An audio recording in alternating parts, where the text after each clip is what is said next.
Hi, I'm Stephanie Dudley. I just wanted to work through what each light is doing and try and break down the setup, because this particular shot was really complicated to set up. The person who set it up is Marcus Elliott, who's a DOP helping me out here. And that's it. We'll start with the first light and we'll just go one light at a time, breaking down what is making up the beautiful lighting in this setup. So this is Sabella. She's the main character of the film, and this is kind of the centerpiece of the setup. There are 3 layers to the set, I would say. So this is the window, kind of in the middle. Beyond that is a star field. So when we look through the window, we can see kind of a hint of stars beyond the stage wall. And the reflection in the window is the theater, which is behind us. So the very first light is mainly lighting the wall and also lighting Sabella's dress on the left-hand side. We wanted the lighting to be fairly moody here, so what Marcus did was set up a ARRI, a 150 watt ARRI, which is it's been gelled with an orange gel. It's a pretty deep orange, and that light, the barn doors are pretty open. It's just kind of blasting on this white card, which is pretty much perpendicular to the window.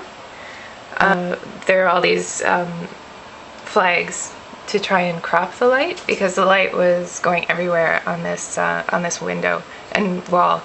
So what Marcus tried to do is create a kind of vignette effect. So there's like a shadow cropping Sabella at the legs, just so that the light doesn't draw your eye out of frame, and to make the wall seem a little more moody, just so it's not all evenly lit.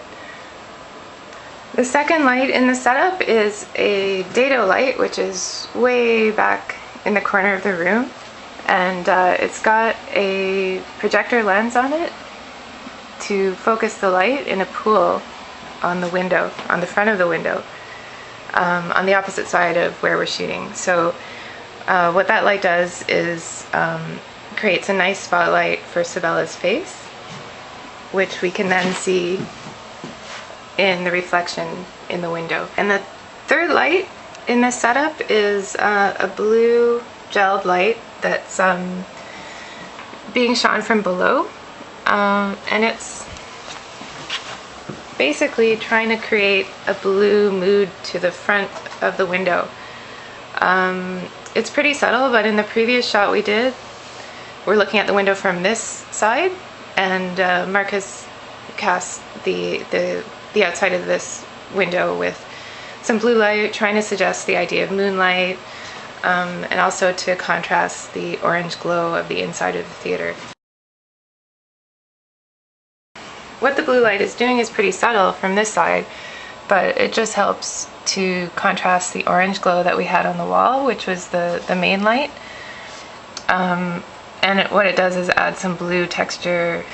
What this blue light is doing is it's being shone on this white card, which again is perpendicular to the window. It is actually shining on her face a little bit, but it's also filling in the shadows from our main light, which is the orange light. So now we have a main light casting a warm glow on the inside and a nice blue light to fill the shadows that are caused by that light.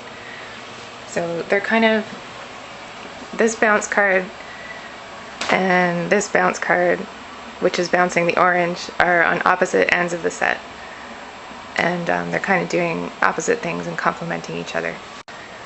The fourth light we have is what's actually beyond this window, and that is a bunch of little stars. And this was to create a sense of something out there, so we don't just see the reflections behind this window, we actually see into where the audience would be if this were a real theater. So when in the actual shot, these little lights are completely out of focus, so it just creates a bit of depth to the scene. And again, to contrast the orange warmth of the theater and the window, there's a blue light here, and it's being shone again an Airy 150, which is it has a blue gel. It's pretty much wide open barn doors, and it's blasting through this animatable flicker setup that I rigged. And this is basically just clear plastic that I have black spray paint on to create soft edge masks to mask the light out. And then there's a scale there so that I could animate, basically moving it 1 millimeter at a time throughout the shot. And then in front of that is diffusion paper backed black foil wrap, which we just poked some holes in. The fifth light in the setup is another dado. This one just has an orange filter on it, but it's pointing towards the curtain at the front of the stage, so it's creating a nice bit of detail in the reflection. The fifth light of the set is one of my favorite effects of the film so far, and it's really simple. I got these LEDs at a dollhouse store, and they're really awesome. And again, that's only seen in the reflection. And the 7 and 8 lights in this lighting setup are these two Aries. One you can't really see, it's surrounded by black wrap, but these two lights are shining above this theater wall, which is kind of an extra element to the set. We only see it for 12 frames or so of this shot, but it's a transition effect that we kind of whip by in a whip pan. So Marcus spent a bit of time lighting this for the 12 frames, and I guess I spent a bit of time building that wall.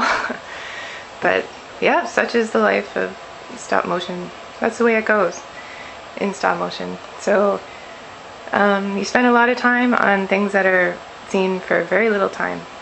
The last two lights, or some of the last two lights, are also lighting the theater wall. When just the scallop lights were on, we found the bottom was a little bit dark. So basically the scallop light kind of ended at that ridge there, and the bottom wainscoting, I guess it would be, was completely dark. So Marcus threw in a couple of bounce cards here, which are attached to the dolly, and then there are two lights just blasting on those cards. Okay, now we're on the other side of the set. This is the very last light, and it was put in at the end of when we were setting up, and unbelievably still had the energy to keep looking critically at the lighting setup after about 2 weeks, I think it took to set this up. But this light is it's another Airy 150, and with barn doors just open a tiny bit, and it's got some diffusion gel over top to soften it, and it's blocked by these two flags, so it's going through that tiny triangle, and the only purpose of that light is to shine a bit of light on Sabella's hair.